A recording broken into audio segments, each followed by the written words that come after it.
Right now on the National Weather Desk, the heat is on. Sweltering temperatures are heading to the west, and they could stick around for days. We worry most about heat stroke. Pup in peril. Police rescue a dog locked inside of a hot car. The cicada invasion is underway, but in some places, they are surprisingly hard to find. Those sites where, again, we've critically seen them in the past, they haven't been there. The wind was so strong in the Pacific Northwest, it stranded 2 cruise ships. We've been getting a lot of calls. New information about the latest volcanic eruption in Hawaii, and a longtime Weather Channel reporter tells us about his role in a very viral TV moment. People were saying it looked like I was peeing on national TV.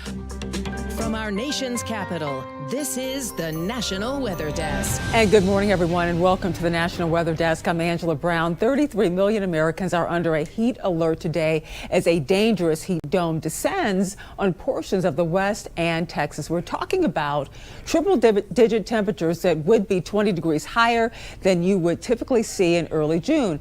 And by tomorrow, we could see 110 degrees or even higher in places like Phoenix and Las Vegas. Amy Kiley has more. A heat dome is scorching parts of the U.S. Today, millions of people in the Southwest are under heat advisories. Forecasters say it could get dangerously hot in states farther north and east later in the week. Some areas could set new records. Heat can affect pretty much any body system, unfortunately, if it's left unchecked. The National Weather Service says extreme heat is the #1 cause of weather-related deaths. We worry most about heat stroke, especially when there are heat waves. Higher temperatures also mean higher air conditioning costs. A new report predicts a sweltering summer will force Americans to pay about a third more for energy this June through September than in 2019. That's a total of about $200 more on average. And here's another reminder to never leave a child or animal alone inside of a hot car. Police in Florida say this dog was locked inside a U-Haul truck on Sunday while the owners went to the beach. The windows were cracked only a little bit. The dog was reportedly inside for at least an hour with no water. The temperature inside was likely over 100 degrees. The animal was safely removed from that car. The owners, though, could face some charges here. The Coral Fire in California is more than 75% contained this morning. It burned more than 22 square miles, destroying 1 home and injuring 2 firefighters. Evacuation orders have been lifted. Firefighters said improved weather conditions allowed them to make progress against those flames. A border control agent is in the hospital after a tornado hit his home in southwest Texas. Now, this happened Sunday night, 4 hours west of San Antonio. The local sheriff says the twister obliterated his trailer. The agent suffered multiple fractures. Damage in the community, though, is very extensive.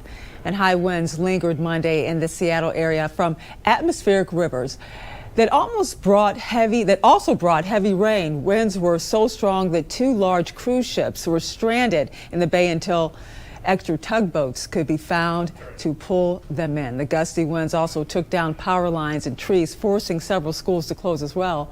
Ryan Sims has more. Windstorm 101. When the gusts spike, tree cutters strike. I think the house is 75 feet away, and it's about a 95-foot tree. So there was probably about that much that would hit the house. On such a weather-worn day, Greg Vandenberg was one of many who suddenly called this emergency tree cutter. Earlier, it was a little more dicey, and I had to get the family out of there quick. Greg's story is the norm rather than the exception, as so many trees are now in full bloom. These leaves are brand new. They're holding on tight to these branches, and they're acting like sails for these trees. The result, at one time, 20,000 people were without power in Snohomish County alone, causing a mad dash for gas. And we just run the pellet stove and just a light, and we'll make it through. Sadly, a Lake Stevens homeowner will not have that option. In the aftermath of high winds, take a look. A downed electrical line led to this fire, which was a total loss. We've been getting a lot of calls. As a matter of fact, right here, just now, there's in Snohomish, there's a line down on the roadway. Despite such a wild, wacky, windy time, nobody has been hurt in any of this.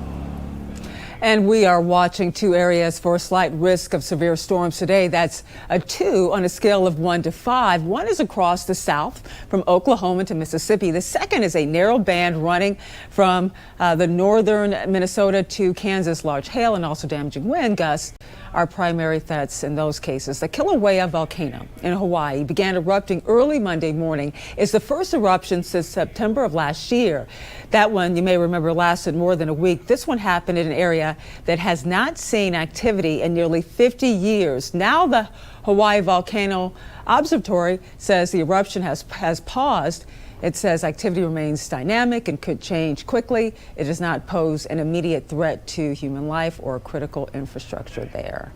A summertime staple in northeast Wisconsin is almost ready. While it's not quite red and juicy yet, farmers in the area say they're looking forward to a healthy strawberry crop this season. And as Andrew Mertens found out, a rainy May should make for an excellent field. The strawberry crop that's laying out there is looking really good. After a storm struck Greiling Gardens outside of Denmark last week, the farm was concerned about small hail damaging the berries. Pea-sized hail, and there wasn't no wind with it. 88-year-old Neil Greiling has been farming since he was 13 years old. He and his daughter Dina say thankfully the berries didn't sustain any damage. This last round, it was a bit much because it came in hard and heavy. But the strawberries are early in their development. They're not far enough along for that kind of rain to damage them. While it seemed that much of northeast Wisconsin couldn't escape the rain last month, it was overall a positive for strawberries. Here at Porter's Patch in Shawano County, the recent rounds of rain in the month of May were a blessing. They anticipate we'll be picking some of these strawberries between June 10th and June 15th. We were very dry over the winter. We hardly had any snowfall. So it was kind of scary, but the rains came and filled everything back up. And we've been getting timely rains now, strawberries, and all these berries really like a lot of water when they're forming that berry. The rainy days have also helped out other berries like blueberries and raspberries, which also appear to have an earlier harvest time this year. The biggest concern with more rain is for other crops that have yet to be planted. You want to have the ground at the right consistency to seed or to transplant. And if it's raining, you miss that date on the other end in the fall. With rainfall in the forecast for this week, farmers are hopeful their strawberry crop will withstand what comes their way. An inch or two a week is really nice for these perennial crops. There's no problem yet. And I think more rains are not going to hurt them. And Brood 19 cicadas have already come and gone in parts of North Carolina, and despite the expected huge numbers this year, they were hard to find. Meteorologist Megan Danahay has more. Cicadas from Brood 19 were last seen in Buncombe County when soil temperatures became warm enough back on May 20th, 2011. Commercial horticulture agent for Buncombe County, Luke Owen, has been looking for signs of the emergence of this cicada with a 13-year life cycle for weeks now. Those sites where, again, we've critically seen them in the past, they haven't been there in the numbers that we were expecting. We've seen some posts some people have done in their yards, again, very isolated pockets. And we were expecting it to be isolated, but not quite to this extent. So why is this periodical cicada so isolated? Mostly they emerge and breed right where they live. If they travel, they only travel a maximum distance of 200 feet, which is just about the distance of this orange line. I asked Luke why the numbers are so much lower than expected this emergence year. We've seen quite the amount of construction, expanding I-26 and some other major thoroughfares in the area, increasing resident populations. I mean, we've seen almost a 30% increase, I think, to Asheville since 2000. Some of you may remember a very active cicada season not too long ago. Those were likely periodical cicadas from Brood 6 with a 17-year life cycle. But the one that comes to mind that really impacted a lot of western North Carolina was in 2017. So yeah. Brood 6 in 10 Brood years. 6, 10 years. Will make a lot more noise. Yes, a lot more noise for sure.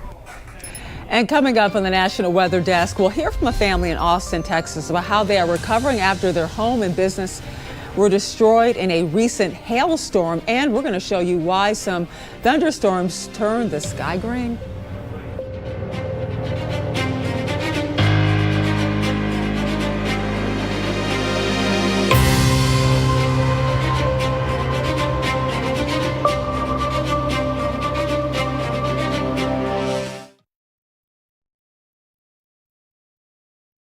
I'm meteorologist Charlie Lopresti with a look at the Northeast. We have a wide range in temperatures on the way in the Northeast today. There'll be parts of New England that have a hard time getting out of the upper 60s, and other parts of the Northeast will make it into the upper 80s to near 90 degrees. We'll see a lot of sun, but an onshore wind will keep temperatures a little bit cooler, closer to the coastline. There may be a spot shower this afternoon in spots. That's 1 o'clock in the afternoon. I think we have a greater risk for showers and thunderstorms on Wednesday, and the pattern becomes more unsettled late week. I'm Chief Meteorologist Gerard Jabali. Here's a look at the Mid-Atlantic region as we head through your Tuesday, starting out dry. 1 or 2 showers possible towards your afternoon, but mostly dry here. Better chances to come your way for rainfall as we head into Wednesday. There will be a few around on your Wednesday morning, but as we head in the afternoon, better chances coming. Scattered showers and thunderstorms likely. Still pretty hot for your Tuesday afternoon. Highs in the upper 80s to around 90 degrees. Will be a few degrees cooler with the rain around as we head into your Wednesday. I'm meteorologist Charlotte Carl. Here's a look at our highs for today. Most of us in the low 90s. However, some of us still staying in the mid and upper 80s. Asheville always our coolest spot in the upper 70s. Now we do have some rain pushing through the area associated with a weak low pressure system. Parent low is up closer to the Great Lakes. We'll see rain around the northern part of our area, mostly north of Jackson, Mississippi, traveling across the southeast. Sea breeze dynamic still in effect for the Florida Peninsula, although shower possibility is slightly lower.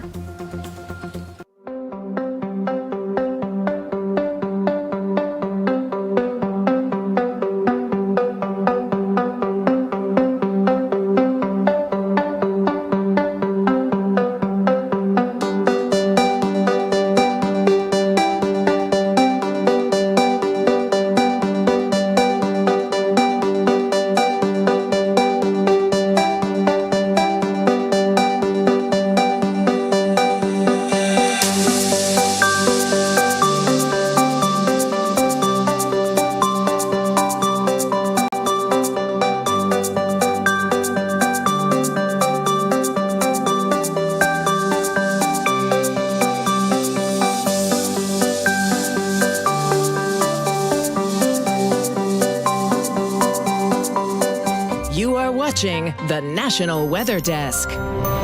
Meteorologist Mike Seidel has been a household name for decades. He's covered over 100 tropical storms and hurricanes, as well as every other major weather event since 1992. He's no longer with the Weather Channel, so he recently sat down with meteorologist Emily Gracie to talk about what he's learned in those 32 years of covering catastrophic weather. Well, one thing you don't want to do is get wet, especially in the winter. So, you know, I'll always wear plenty of layers. And the other thing about the winter, you never want to be cold and wet. So you will layer up and take it as it is and try to drink a lot of water, whether it's cold weather or warm weather or hot weather. Always got to stay hydrated. Any live shots or certain weather events really stand out to you that you definitely remember? They were impactful. Well, certainly the one hurricane that's going to stand out for me is just a couple of years ago, Hurricane Ian, because it was such a major force and the speed. We were in the eye wall for 5+ hours. The wind was just howling. It sounded like a hornet's nest. Was it ever emotionally draining to be at natural disasters and kind of see the aftermath of how people were affected? When you go into a place like Moore, Oklahoma, after a 5, an EF5, and there's been a lot of death, and people have lost their homes, it can get to you. You just have to kind of deal with it the best you can. That's probably the worst part of all the live coverage I did, was going in after a devastating hurricane or tornado and talk to people who have lost everything. Any live shots have unpredictable things happen during them? On NBC Nightly News, where I lost communication to New York, so I quickly turned my back and took off my glove. I'm trying to redial the IFB number. Then they came to me live on air, and then all of a sudden, within 20 minutes online, people were saying it looked like I was peeing on national TV. And it looks like, all you see is my back, and I'm hunched over and trying to dial the phone. And then I get my glove back on and turn around, and Lester Holt throws it to me. And to go more in depth with Mike about his career covering everything from hurricanes to blizzards, check out this week's episode of our podcast, Off the Radar. He will talk about the early days of his career and the most memorable moments over the years. Find Off the Radar anywhere you get your podcasts.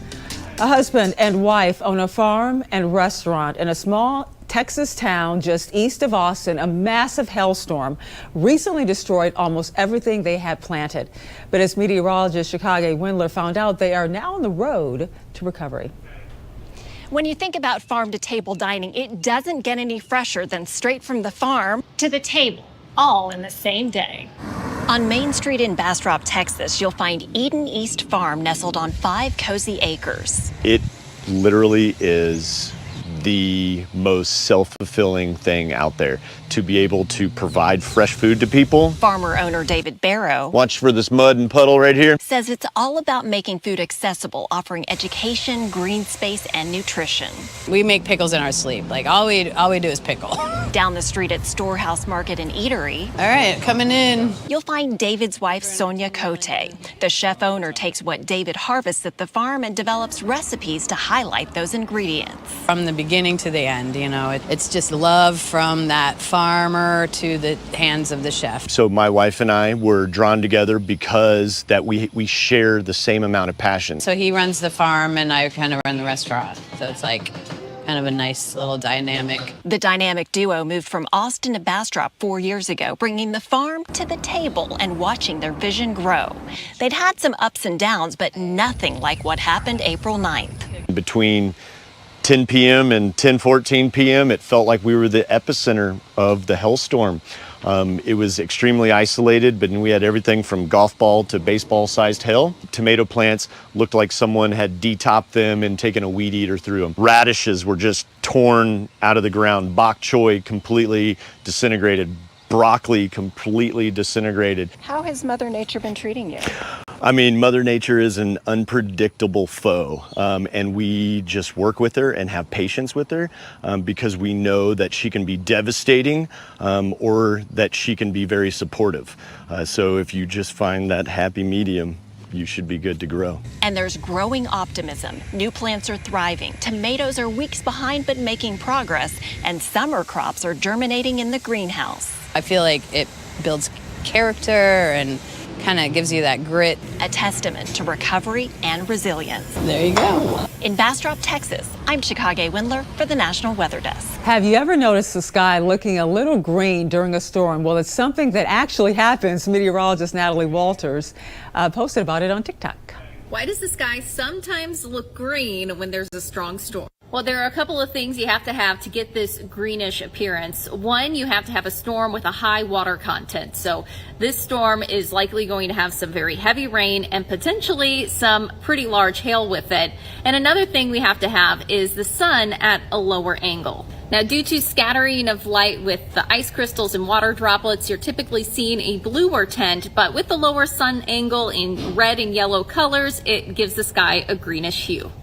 Now, this doesn't necessarily mean that there is a tornado, but oftentimes it does indicate a pretty strong thunderstorm, likely with some large hail and definitely some heavy rain.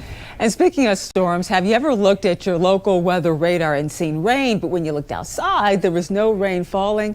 Meteorologist Josh Kozlowski explains why this happens. All right, we're talking about different air masses, moisture and humid air masses versus dry air masses. So when you have dry air out ahead of an area of rainfall and the rain runs into it, usually it doesn't always survive the trip. And we have the phrase called virga. Virga means you can see something on radar, but it's not really reaching the ground. And I think in this situation, as this rain runs into this drier air, we're going to see a lot of this break up, go to more sprinkles, and probably some of it also not reaching the ground. For the National Weather Desk and the Weather Authority, I'm meteorologist Josh Kozlowski. You have most certainly heard of fog, but what about steam fog? Meteorologist Eric Kostreva explains what it is.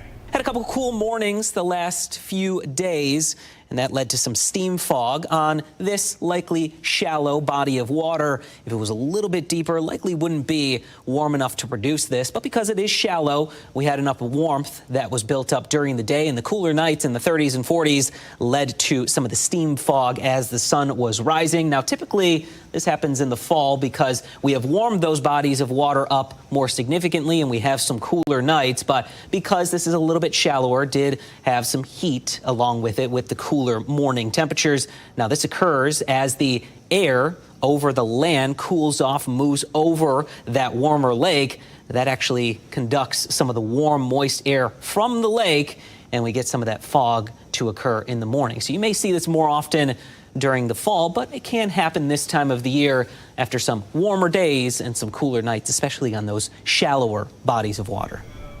And time now for a short break, but first let's take in views of farmers hard at work.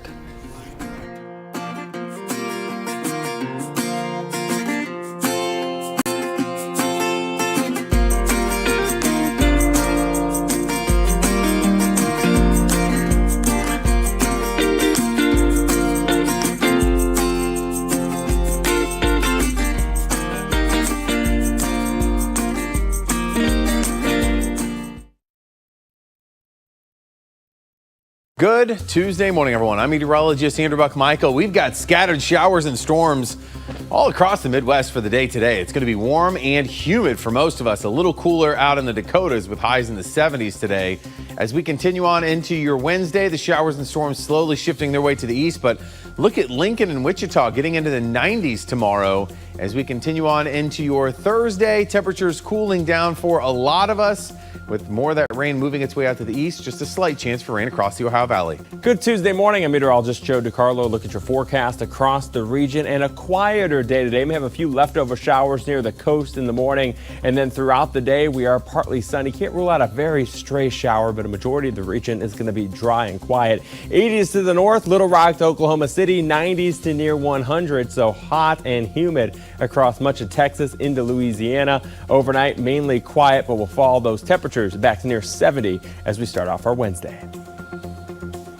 Well, hi there, everybody, and a good Tuesday morning to you. I'm meteorologist Shannon O'Donnell. We're talking about some excessive heat in the desert Southwest and back toward Death Valley and Palm Springs. Triple-digit heat there. Gusty winds out of Boise and 67. Running cool out of Spokane, Washington. That's because the next weather maker in the Pacific Northwest is the back end of this atmospheric river. More steady rain for Seattle and Portland. And that's the scene from here.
Presented by the National Weather Desk.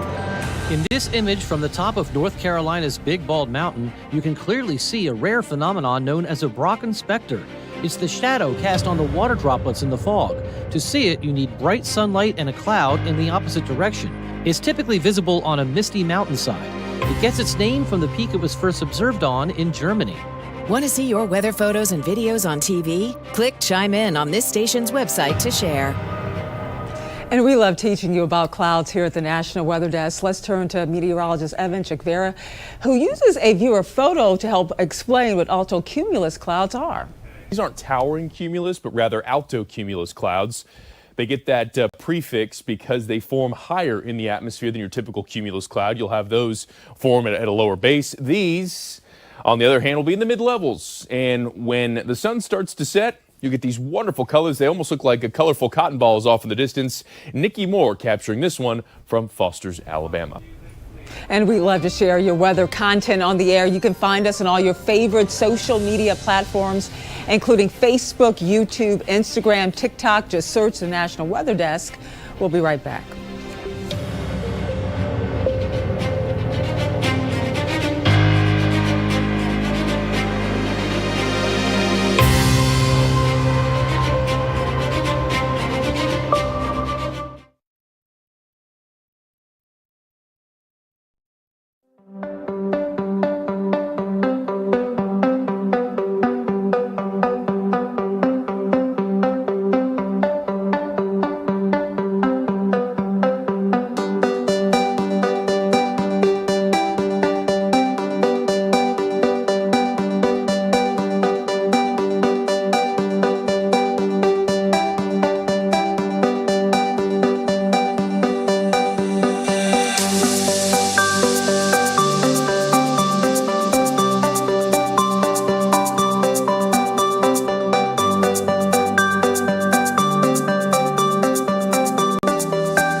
And thank you so much for joining us. I'm Angela Brown. Make it a great Tuesday, and we'll see you right back here tomorrow.